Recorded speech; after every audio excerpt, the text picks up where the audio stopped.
Hello students, आप सबको अपने चैनल में स्वागत करती हूँ।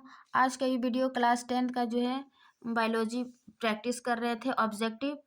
ठीक है, इससे पहले हम जैव प्रक्रम का पार्ट 4 में कंप्लीट ऑब्जेक्टिव प्रश्न को हल कर चुके हैं। प्रीवियस ईयर क्वेश्चन या फिर आने वाले जो संभावित प्रश्न हैं, ठीक है ना, उन्हीं प्रश्नों को हल किए हैं।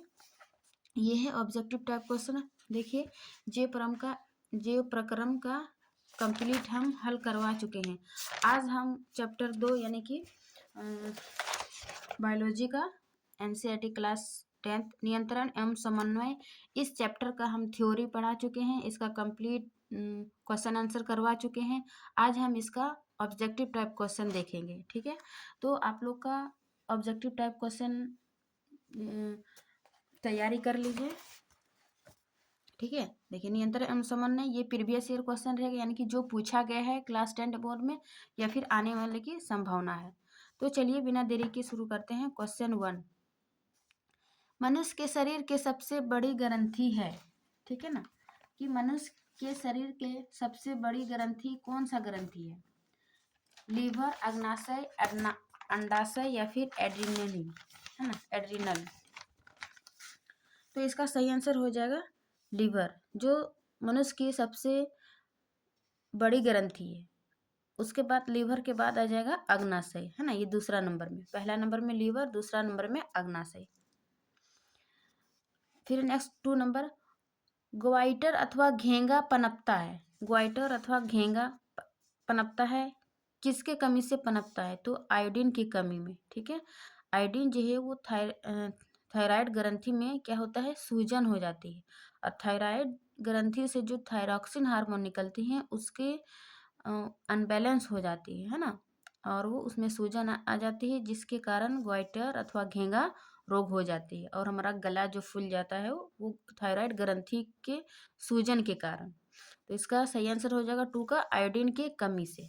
ठीक है, फिर 3 क्वेश्चन, थायरॉक्सिन का स्रावन कहाँ से होता है? देखिए, थायरॉक्सिन हार्मोन का स्रावन कहाँ से होता है? थायरॉक्सिन एक हार्मोन है, कहाँ से? थायराइड ग्रंथि से। ठीक है ना, तो 3 का ए हो जाएगा, थायराइड ग्रंथि से थायरॉक्सिन हार्मोन का स्रावन होती है। ठीक है, फिर नेक्स्ट क्वेश्चन, मानव में डायलिसिस थैली है। मानव में डायलिसिस थैली क्या है? नेफ्रॉन, न्यूरॉन, माइटोकॉन्ड्रिया, कोई नहीं। तो इसका सही आंसर हो जाएगा नेफ्रॉन, है ना, जो कि किडनी का संरचनात्मक इकाई है। तो मानव का डायलिसिस, और चूंकि डायलिसिस भी किडनी में ही होती है ना, मतलब ब्लड को छानने का, शुद्ध करने का, रक्त को, तो ये 4 का ए। फिर 5 का, भोजन का पाचन किस प्रकार की अभिक्रिया है? देखिए, भोजन का पाचन जो है वो ऑप्शन के अनुसार आपको लगाना है। बहुत स्टूडेंट कंफ्यूज है कि कहीं कहीं अपघटन लिखा रहता है, कहीं कहीं उपचयन रहता है ना, ऑक्सीकरण रहता है। तो इसका देखिए, उपचयन, संयोजन, विस्थापन, अपचयन। तो इसका सही जो होगा उपचयन। उपचयन यानी कि इसी उपचयन को ही ऑक्सीकरण कहते हैं, है ना। तो भोजन का पाचन क्या होता है? जटिल रूप को सरल रूप में टूटता है, तो इसको अपघटन कहते हैं, है ना। जटिल पदार्थ को सरल में टूटना अपघटन कहलाते हैं। और पचना चूंकि एक रासायनिक प्रक्रिया भी है, तो इसका राइट आंसर होगा 5 का ए, उपचयन अभिक्रिया। फिर नेक्स्ट इसका, कौन सा पादप नियंत्रक फल बेचने वालों द्वारा उपयोग किया जाता है? यानी कि कौन सा पादप जो है फल नियंत्रक, फल बेचने वाला इसका उपयोग करता है? एब्सिसिक अम्ल, जिबरेलिन, ऑक्सिन, इथाइलिन। देखिए, ये चारों ऑप्शन जो है वो प्लांट हार्मोन है ना, पादप हार्मोन, जो किसी न किसी चीज के लिए जिम्मेवार है। जैसे ऑक्सिन जो वृद्धि के लिए, है ना। जिबरेलिन ये भी तने की मोटाई लंबाई के लिए महत्वपूर्ण रोल है। लेकिन इथिलीन जो है क्या है? बेचने वाले। इथिलीन ये गैसीय फॉर्म में पाए जाते हैं, है ना, इथाइलिन। तो ये गैसीय स्टेज में पाया जाता है, जो फल को पकाने में मदद करते हैं। तो फल को, चूंकि फल बेचने वाला क्या करेगा? जो कच्चा फल है उसको पकाने के लिए इसको यूज किएगा इथाइलिन का, ताकि मेरा फल बच के वो फल वाले फल को बेच सके, है ना। तो इस प्रकार 6 का राइट आंसर होगा सी नंबर। फिर 7 का, वह संरचना जो उद्दीपन की पहचान कराती है कहलाती है। यानी कि जो उद्दीपन की पहचान कराती है वो क्या कहलाती है? तो उद्दीपन के पहचान कराने के लिए जो हमारे ज्ञानेंद्रिय है ना, इसका सही आंसर हो जाएगा 7 का ए, ग्राही। ठीक है, जैसे कि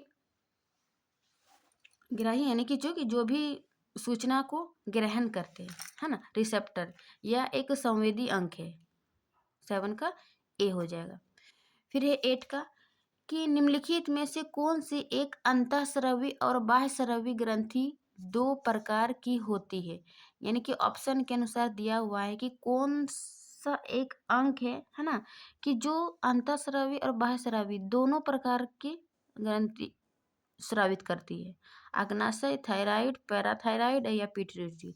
तो अग्नाशय जो है ये मिश्रित ग्रंथि है ना। मिश्रित ग्रंथि क्यों? क्योंकि ये अंतःस्रावी ग्रंथि भी है और बाह्यस्रावी ग्रंथि। अंतःस्रावी में क्या स्रावित करते हैं? इंसुलिन हार्मोन, है ना, जो कि शुगर लेवल को कंट्रोल करते हैं ब्लड में। और बाह्यस्रावी इसलिए क्योंकि इसमें पाचक एंजाइम भी स्रावित करते हैं, जो पाचन में महत्वपूर्ण रोल अदा करते हैं, है ना। तो इस प्रकार अग्नाशय मिश्रित ग्रंथि है, क्योंकि ये अंतःस्रावी ग्रंथि और बाह्यस्रावी ग्रंथि दोनों स्रावित करते हैं। ठीक है, इस प्रकार 8 का 2 हो जाएगा। फिर है 9 का कौन सी अंतःस्रावी ग्रंथि वृक्क के दोनों ओर ऊपर स्थित होती है। यानी कि वृक्क किडनी के दोनों ओर स्थित रहती है कौन सी ग्रंथि। तो इसका सही आंसर हो जाएगा एड्रीनल ग्रंथि, है ना। इसके अंतःस्रावी ग्रंथि वृक्क के दोनों ओर उपस्थित रहते हैं। फिर है 10 का जीवों में ध्वनि ग्रहण करने के लिए संवेदी अंग है। देखिए, ध्वनि ग्रहण करने के लिए संवेदी अंग क्या हो जाएगा, है ना। जैसे कि कान से हम लोग क्या करते हैं? ध्वनि ग्रहण करते हैं। तो ये श्रवण ग्राही 10 का सी नंबर, है ना। कान से ही सुन के हम लोग ध्वनि को ग्रहण करते हैं। तो इस प्रकार 10 का राइट आंसर हो जाएगा सी। फिर 11 वृक्क के ऊपर स्थित अंतःस्रावी ग्रंथि है, यानी कि किडनी के ऊपर जो स्थित अंतःस्रावी ग्रंथि है उसको क्या कहते हैं। ठीक है, तो इसका सही आंसर हो जाएगा अधिवृक्क ग्रंथि, 11 का सी। फिर नेक्स्ट क्वेश्चन 12 एड्रिनलिन हार्मोन स्रावित होता है। एड्रिनलिन हार्मोन स्रावित कहाँ से होता है? ठीक है, तो इसका राइट आंसर हो जाएगा अधिवृक्क ग्रंथि, जो कि किडनी के ऊपर स्थित अंतःस्रावी ग्रंथि है।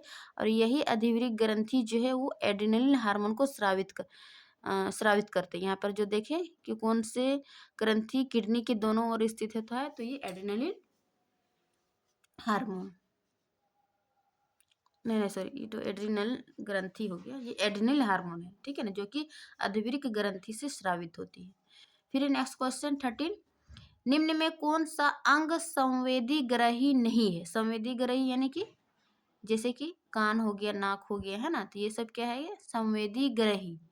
कान, आँख, नाक ये सभी संवेदी ग्रही है, लेकिन दिमाग जो है ये संवेदी ग्रही नहीं है। क्या करते हैं? ये सूचना को ग्रहण करते हैं। तो ये इस प्रकार 13 का डी नहीं होगा, बाकी सभी जो है तीनों संवेदी ग्रही अंग है। फिर नेक्स्ट क्वेश्चन 14 का मेरु रज्जु निकलता है ना। मेरु रज्जु कहाँ से निकलता है? प्रमस्तिष्क से, अनुमस्तिष्क से, पोन्स से या मेडुला से। तो इसका सही आंसर हो जाएगा 14 का मेडुला से। मेडुला क्या है? देखिए आपको बताते हैं ये चित्र के माध्यम से। ये मानव मस्तिष्क का चित्र है। तो ये जो 3 भागों में बटे रहते हैं, अग्र मस्तिष्क, मध्य मस्तिष्क और प्रमस्तिष्क, है ना। तो प्रमस्तिष्क से यानी कि पश्च मस्तिष्क के भाग के पोन्स है, मेडुला है, अनुमस्तिष्क से। देखिए मेरु रज्जु कहाँ से जुड़ा है? पश्च मस्तिष्क के, यानी कि पोन्स भी मेडुला है। देखिए मेडुला। तो इस प्रकार आप चित्र भी दिमाग में रखते हैं तो आपका आंसर जो है वो देने में काफी हेल्पफुल रहेगा, है ना। मेरु रज्जु किससे जुड़ा रहता है? मेडुला से। फिर नेक्स्ट क्वेश्चन 15 का निम्न में से कौन गैसीय अवस्था में पाया जाता है। यानी कि सभी जो है वो पादप हार्मोन है। अभी बताए जिब्रेलिन, ऑक्सिन, एब्सिसिक अम्ल और इथाइलिन। तो कौन सा हार्मोन गैसीय अवस्था में पाया जाता है? इथाइलिन, जो कि पकने में, फलों को पकाने में काफी हेल्पफुल है ना। तो 15 का सी नंबर हो जाएगा। फिर सिस्टीन का निम्नलिखित में कौन सा पादप हार्मोन है? पादप हार्मोन क्या है? Insulin, oestrogen, thyroxine, cytokinin. तो ये साइटोकाइनिन है, ऑक्सिन है, जिब्रेलिन है, इथाइलिन है और एब्सिसिक अम्ल है। ठीक है, 5 पादप हार्मोन है, जिसमें से इथाइलिन गैसीय अवस्था में पाए जाते हैं और साइटोकाइनिन जो है वो कोशिका विभाजन में हेल्पफुल है ना, कोशिका विभाजन में मदद करते हैं। तो ये इस प्रकार सिस्टीन का डी हो जाएगा। फिर ये 17 दो तंत्रिका कोशिकाओं के मध्य खाली स्थान को कहते हैं, यानी कि दो तंत्रिका कोशिका के मध्य खाली स्थान को क्या कहते हैं? दो न्यूरॉन के संपर्क बिंदु को, इसको कहते हैं सिनेप्स, है ना। सिनेप्स यानी कि सिनेटिक दरार, जैसे कि ये है तंत्रिका, ये क्या है? तंत्रिका तंत्र का चित्र। तो जब ये दो न्यूरॉन ये जो जुड़ा हुआ है ना, इसको तंत्रिका का अंतिम सिरा, इसी को क्या कहेंगे? सिनेप्स, ताकि ये इस सिनेप्स से दूसरी तंत्रिका को जोड़ा गया है ना। ये तो 17 का बी। फिर 18 का मस्तिष्क उत्तरदायी है। मस्तिष्क किसके लिए उत्तरदायी है? सोचने के लिए, हृदय स्पंद करने के लिए, शरीर का संतुलन बनाने के लिए। तो इसका सही हो जाएगा उपरोक्त सभी, क्योंकि मस्तिष्क के तीनों भाग मस्तिष्क जो सोचने, हृदय के स्पंद करने, शरीर का संतुलन बनाए रखने, ये अलग अलग भागों में अलग अलग कार्य है, यानी कि मस्तिष्क का ही उत्तरदायी है। तो 18 का डी। फिर 19 का बहुकोशिकीय जीवों में निम्न में से किस प्रकार का समन्वय पाया जाता है? यानी कि जो बहुकोशिकीय मल्टीसेलुलर जीव है उसमें किस प्रकार के समन्वय पाए जाते हैं? रासायनिक समन्वय, तंत्रिका समन्वय या फिर उपरोक्त दोनों? देखिए, रासायनिक समन्वय में क्या होता है? जितने भी हार्मोन है ना, उसको क्या कहते हैं? कंट्रोल करते हैं। और तंत्रिका समन्वय भी है, तो इस प्रकार इसका क्या हो जाएगा? 19 का सी नंबर, है ना। बहुकोशिकीय जीव, जितने भी जीव जंतु, पेड़, ये सभी आ जाते हैं। जबकि एक कोशिकीय में अमीबा, जिसका शरीर एक ही कोशिका के बने होते हैं, है ना, अमीबा हो गया। फिर नेक्स्ट क्वेश्चन 20 तंत्रिका कोशिकाएं कितने प्रकार की होती है? तंत्रिका कोशिकाएं कितने प्रकार की होती है? तो इसका राइट आंसर होगा 3, क्योंकि तंत्रिका कोशिका एक संवेदी हो जाएगा, मोटर हो जाएगा और रिले न्यूट्रॉन, है ना। तो इस प्रकार ये 3 प्रकार की तंत्रिका होती है। फिर 21 प्रतिवर्ती चाप कहाँ बनते हैं? मेरुरज्जु में, मस्तिष्क में, पेशी ऊतक में। ठीक है, तो इसका राइट आंसर हो जाएगा मेरुरज्जु में क्या बनते हैं? प्रतिवर्ती चाप। प्रतिवर्ती चाप कहाँ बनते हैं? देखिए, ये मेरुरज्जु है, यानी कि जब कोई गर्म चीजों को छूते हैं तो ये हमारे पेशी ऊतक द्वारा संवेदी तंत्रिका ऊतक द्वारा कहाँ पहुंचती है? मेरुरज्जु में, है ना। फिर कोई गर्म वस्तु को छूते हैं, ठंडा वस्तु को छूते हैं, और इस प्रकार ये हमें मैसेज देते हैं। मस्तिष्क के लिए संदेश भेजता है और ये हम तुरंत क्या करते हैं? हाथों को हटा लेते हैं। तो इसका मेरुरज्जु सही आंसर हो जाएगा। देखिए, प्रतिवर्ती चाप का चित्र के माध्यम से, ठीक है। तो इसका राइट आंसर होगा ए, 21 का ए, मेरुरज्जु। फिर है 22 कि शरीर की प्रधान नियंत्रक ग्रंथि किसे कहा जाता है? यानी कि शरीर की प्रधान नियंत्रक, कंट्रोल कौन से ग्रंथि करते हैं? तो इसका सही आंसर हो जाएगा बी नंबर, पीयूष ग्रंथि। क्योंकि पीयूष ग्रंथि को ही मास्टर ग्रंथि कहते हैं। क्यों? क्योंकि जितने भी हमारे शरीर में ग्रंथि है, हार्मोन है, इसको क्या करते हैं? कंट्रोल करते हैं। इसीलिए हमारे शरीर की प्रधान नियंत्रक ग्रंथि या फिर मास्टर ग्रंथि भी कहते हैं किसको? पीयूष ग्रंथि को। तो 22 का बी सही हो जाएगा। फिर नेक्स्ट क्वेश्चन 23 अंतःस्रावी ग्रंथियां होती है, यानी कि अंतःस्रावी ग्रंथियां और बाह्य स्रावी ग्रंथि में क्या अंतर है? तो अंतःस्रावी ग्रंथियां जो है उसमें नलिका विहीन होती है, यानी कि नलिका नहीं होती है। जबकि बाह्य स्रावी ग्रंथि में नलिका होती है, जैसे कि दुग्ध ग्रंथि, है ना, श्वेत ग्रंथि, सॉरी, पसीना जो निकलती है, दुग्ध निकलती है, तो नलिका से ही निकलती है। लेकिन अंतःस्रावी ग्रंथि ये क्या करते हैं? सीधे रक्त प्रवाह में हार्मोन स्रावित कर देती है। ठीक है, तो 23 का राइट आंसर हो जाएगा ए की नलिका विहीन होती है ये अंतःस्रावी ग्रंथियां। फिर नेक्स्ट 24 लैंगरहैंस की द्वीपिकाएं पाई जाती है। लैंगरहैंस की द्वीपिकाएँ कहाँ पाई जाती है? यकृत में, मस्तिष्क में, अग्नाशय में, पक्वाशय में। तो इसका सही आंसर हो जाएगा अग्नाशय में। ठीक है, अग्नाशय में क्या है, ये इंसुलिन हार्मोन का उत्पादन करती है, इसलिए इसको क्या कहेंगे, लैंगरहैंस की द्वीपिकाएँ। ठीक है, 24 का डी सही हो जाएगा। फिर 25, निम्नलिखित में किसे बर्थ हार्मोन कहा जाता है? बर्थ हार्मोन माने कि जन्म हार्मोन।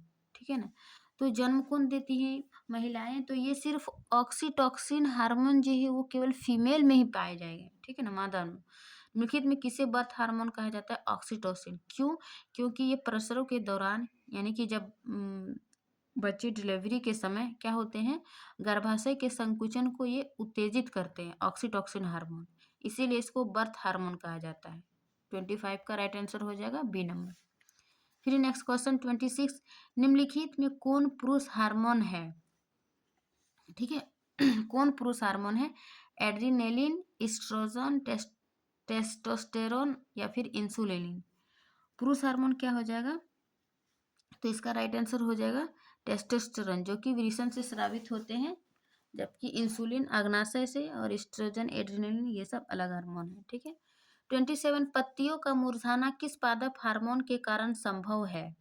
देखिए, पादप हार्मोन 5 है, लेकिन सभी का कार्य याद रखिएगा। साइटोकाइनिन कोशिका विभाजन के लिए, जिबरेलिन एब्सिसिक।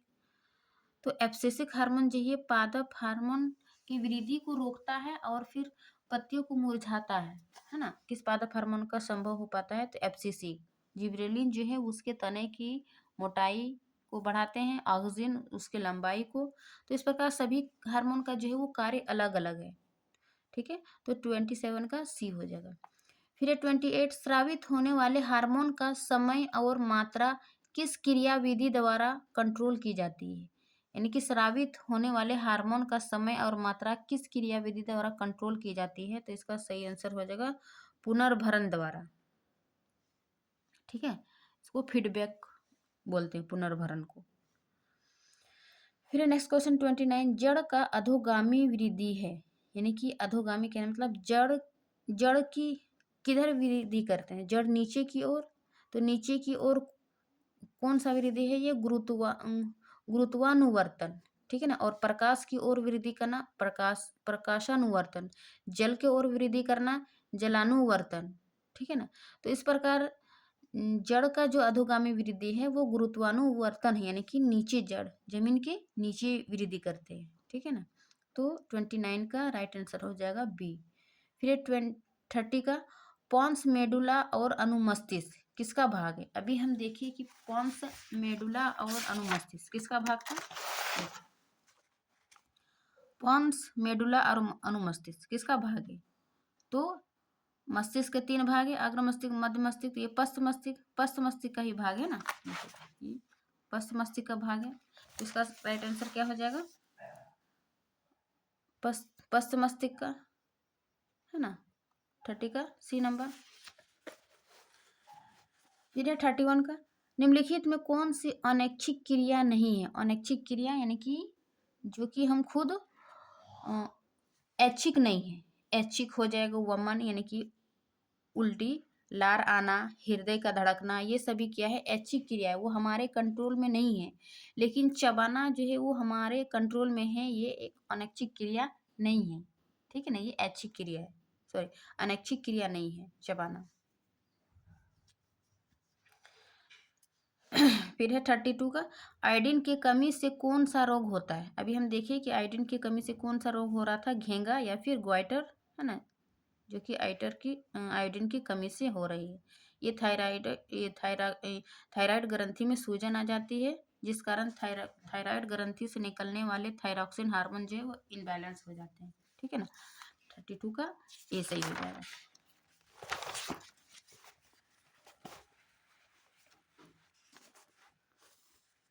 फिर है 33, मस्तिष्क का कौन सा भाग शरीर की स्थिति तथा संतुलन का अनुरक्षण करता है? यानी कि कौन सा भाग संतुलन तथा अनुरक्षण करता है? तो इसका सही आंसर हो जाएगा अनुमस्तिष्क, जो कि अभी हम देखें मस्तिष्क का तीनों भाग में। ठीक है, फिर है 34, पादप हार्मोन साइटोकिनिन सहायक है। पादप हार्मोन साइटोकिनिन किसके लिए सहायक था? अभी क्या बताया 34 का ए नंबर कि प्रोरो के अग्रभाग की लंबाई में वृद्धि के लिए, यानी कि कोशिका विभाजन और फिर प्रोरो के अग्रभाग की लंबाई के में वृद्धि के लिए 34 का ए सही हो जाएगा। फिर नेक्स्ट क्वेश्चन 35, अनुकुंचन गति किस पौधे पर प्रमाणित की जाती है? अनुकुंचन गति किस पौधे पर? तो छुई मुई पौधे के बारे में हम लोग पढ़े हैं, है ना। छुई मुई पौधे पर अनुकुंचन गति पाए जाते हैं। फिर है थायराइड ग्रंथि से कौन सा हार्मोन निकलता है? ये तो पढ़ ही रहे हैं। थायराइड ग्रंथि से कौन सा हार्मोन निकलते हैं? ये थायरॉक्सिन ग्रंथि है ना, जो कि शरीर के चयापचय को कंट्रोल करने में महत्वपूर्ण भूमिका निभाता है। 36 का बी राइट हो जाएगा। 37, इंसुलिन की कमी के कारण कौन सा रोग होता है? इंसुलिन की कमी से, जो कि अग्नाशय से है ना निकलती है, तो इसकी कमी से कौन सी रोग होती है? तो इसका राइट आंसर हो जाएगा क्या, कहाँ पढ़ रहे थे, डी नंबर, मधुमेह रोग है ना, जिसको डायबिटीज, शुगर ये सभी बोलते हैं। 37 का डी। 38, खोपड़ी के अग्र सिरे पर स्थित न्यूरॉन को शरीर के विभिन्न भागों से प्राप्त होता है। खोपड़ी के अग्र सिरे पर स्थित न्यूरॉन के शरीर के विभिन्न भागों से प्राप्त होता है। क्या प्राप्त होता है? न्यूरॉन को शरीर के विभिन्न भागों से प्राप्त होता है क्या? संकेत है ना, संकेत ही प्राप्त होता है। जो भी हमें ठंडा गर्म पता चलता है तो इस संकेत के माध्यम से हमारे न्यूरॉन के विभिन्न भागों तक पहुंचा दी जाती है। ठीक है ना, 38 का सी नंबर। फिर 39, आउटू ग्रंथि को थायरॉक्सिन हार्मोन बनाने के लिए आवश्यक है। आउटू ग्रंथि को थायरॉक्सिन हार्मोन बनाने के लिए आवश्यक है, तो क्या आवश्यक है? इसका राइट आंसर हो जाएगा आयोडीन, है ना। थायरॉक्सिन हार्मोन से संबंधित है तो ये आयोडीन। फिर नेक्स्ट क्वेश्चन 40, लीडिंग कोशिकाएं कहाँ मिलती है? देखो, लीडिंग कोशिकाएं जो है वे नर में वृषण में मिलती है। ठीक है ना। 41, ऑक्सिन पादप हार्मोन पौधों के किस क्रिया में सहायता करता है? ऑक्सिन क्या बताए थे? ये पौधे की वृद्धि के लिए सहायक है। 41 का ए नंबर। फिर नेक्स्ट क्वेश्चन 42, तंत्रिका तंत्र का भाग है। तंत्रिका तंत्र का क्या भाग है? मस्तिष्क, रीढ़, रज्जु, ये सभी क्या है? तंत्रिका तंत्र के भाग है। इनमें से सभी हो जाएगा।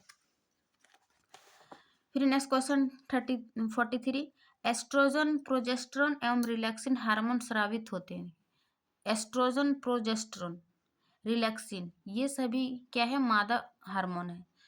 तो ये कहाँ से स्रावित होगी? क्योंकि मादा हार्मोन है तो ये अंडाशय से स्रावित हो, है ना, अंडाशय से स्रावित होगी, जो कि प्रजनन वो गर्भाशय में इम्पोर्टेंट रोल अदा करते हैं। ठीक है ना, ये सभी हार्मोन। 44, इनमें से कौन मादा जनन हार्मोन है? मादा जनन हार्मोन, ठीक है, तो प्रोजेस्टेरोन, एस्ट्रेडियोल और एस्ट्रोजन, ये सभी मादा हार्मोन है, तो सभी जो है वो जनन के लिए, है ना, मादा जनन हार्मोन हो जाएगा। 44 का डी, इनमें से सभी। फिर नेक्स्ट 45, निम्न में कौन हेट्रोक्राइन ग्रंथि है? हेट्रोक्राइन ग्रंथि क्या होता है? ये एक प्रकार के मिश्रित ग्रंथि होते हैं, है ना। ये हार्मोन जैसे टेस्टोस्टेरोन हार्मोन जो कि नर हार्मोन है, ये क्या करते हैं? बाह्यस्रावी भी है और ये शुक्राणु के भी उत्पादन करते हैं। तो हेट्रोक्राइन ग्रंथि हो जाएगा विरिशन, जो कि शुक्राणु में भी हेल्प, नर हार्मोन है ना, शुक्राणु उत्पादन में भी ये करते हैं और टेस्टोस्टेरोन हार्मोन भी स्रावित करते हैं, इसीलिए इसको हेट्रोक्राइन ग्रंथि कहते हैं। किसको? 45 का सी नंबर, विरिशन को। ठीक है। फिर नेक्स्ट क्वेश्चन 46, कार्पस ल्यूटियम से स्रावित हार्मोन है। कार्पस ल्यूटियम से स्रावित कौन सा हार्मोन है? तो इसका राइट आंसर हो जाएगा 46 का एस्ट्रोजेन, है ना। कार्पस ल्यूटियस से स्रावित हार्मोन है एस्ट्रोजन, जो कि ये कार्पस ल्यूटिकस क्या करते हैं? यह एक अंतःस्रावी ग्रंथि है, जो कि मतलब मासिक चक्र के दौरान बनता है और ये प्रोस्टेरोन हार्मोन का उत्पादन करने में महत्वपूर्ण रोल अदा करते हैं, ये एस्ट्रोजन। ठीक है। फिर 47, हमारे शरीर में विभिन्न जैविक कार्यों का नियंत्रण कर होता है। हमारे शरीर में विभिन्न जैविक कार्यों का कौन कंट्रोल करते हैं? ठीक है, तो इसका 47 का राइट आंसर हो जाएगा ये तंत्रिका एवं रसायनों द्वारा, है ना, जो तंत्रिका तंत्र पढ़े। फिर 48 का एब्सिसिक एसिड किस तरह का रसायन है? एब्सिसिक एसिड जो कि प्लांट हार्मोन है ना, तो ऑक्सिन की तरह, जिब्रेलिन की तरह, वृद्धि रोधक की तरह, साइटोकाइनिन की तरह। तो ये जो कि ऑक्सिन हार्मोन क्या करते हैं, एसिड है हार्मोन होगा, है ना, ये वृद्धि को रोकता है तो ये वृद्धि रोधक की तरह कार्य करते हैं। 48 का राइट आंसर हो जाएगा डी नंबर।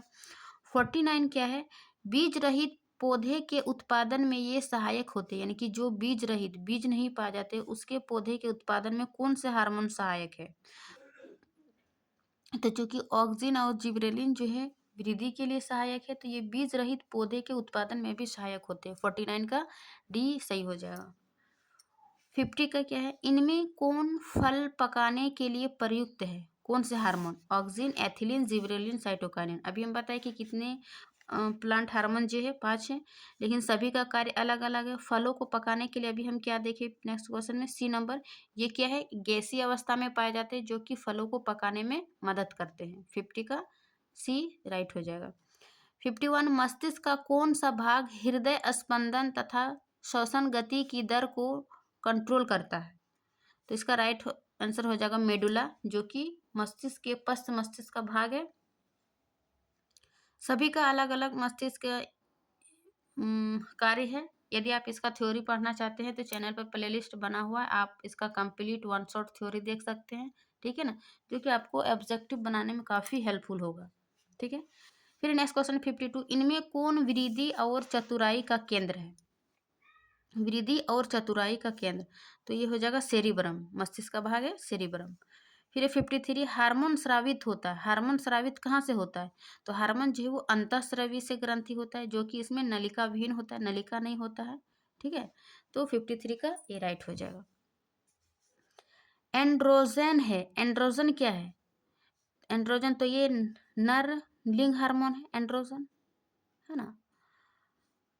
55 एस्ट्रोजन स्रावित होता है। एस्ट्रोजन स्रावित कहाँ से होता है? क्योंकि ये मादा हार्मोन है ना, तो ये अंडाशय द्वारा स्रावित होगा। 56 का मादा हार्मोन क्या क्या है और नर और मादा, है ना, सभी हार्मोन को याद कर लीजिएगा तो आपको क्वेश्चन ऑब्जेक्टिव छूटेगा नहीं। 56 इनमें से कौन अंतःस्रावी ग्रंथि नहीं है? अंतःस्रावी ग्रंथि कौन नहीं है? क्योंकि ये पिट्यूटरी, वृषण, थायराइड ये सभी क्या है? अंतःस्रावी ग्रंथि, लेकिन यकृत जो है यह अंतःस्रावी ग्रंथि नहीं है, ये क्या है? बाह्यस्रावी ग्रंथि, ठीक है। फिर 57 का निम्न में कौन पिट्यूटरी ग्रंथि से निकलने वाला हार्मोन है?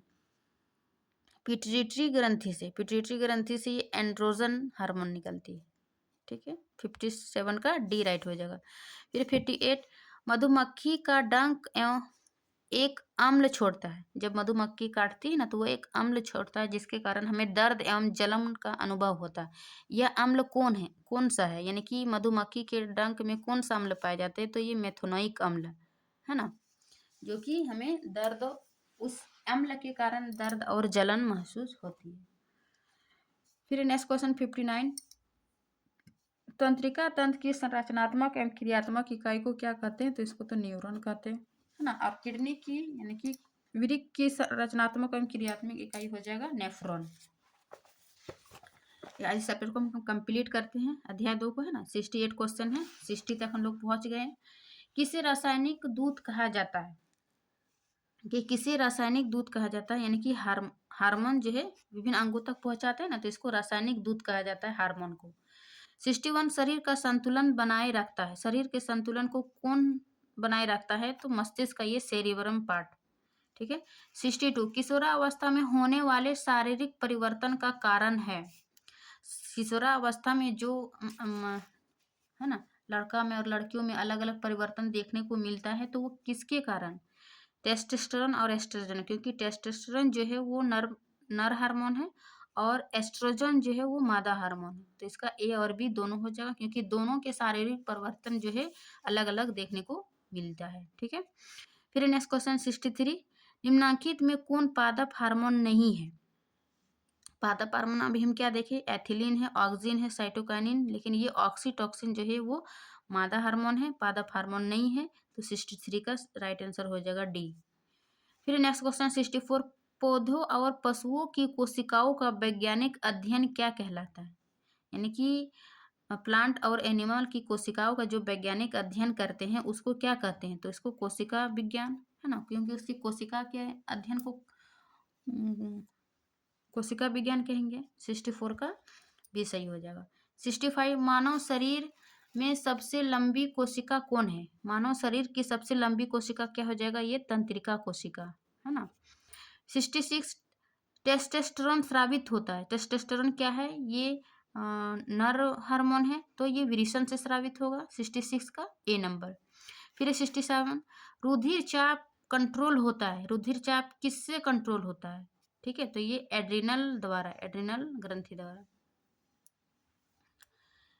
68, मानव मस्तिष्क का औसत भार है। मानव मस्तिष्क का औसत भार कितना हो जाएगा? ये 1.4 kg, है ना, यानी कि 1400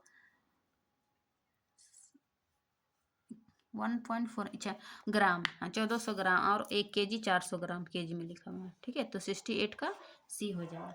इस प्रकार जो है आज हम कंप्लीट नियंत्रण एवं समन्वय का ऑब्जेक्टिव टाइप क्वेश्चन देखे, है ना।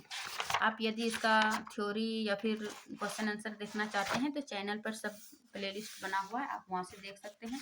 इसके नेक्स्ट वीडियो में जो है हम पार्ट पार्ट करके ये अध्याय 1 जीव प्रक्रम का देखे हैं। इस प्रकार जो है हम क्लास 10th का साइंस सभी का ऑब्जेक्टिव प्रश्न लेकर आएंगे, ताकि आपको प्रैक्टिस करने में जो है वो काफ़ी हेल्पफुल रहेगा। ठीक है ना।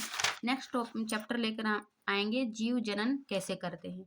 ठीक है, तो आशा करती हूँ कि ये जो वीडियो और जानकारी अच्छी लगी होगी। अच्छी लगी तो अपने दोस्तों के साथ शेयर कीजिए, लाइक कीजिए। ठीक है, मिलते हैं इसके नेक्स्ट पार्ट में, तब तक के लिए थैंक यू।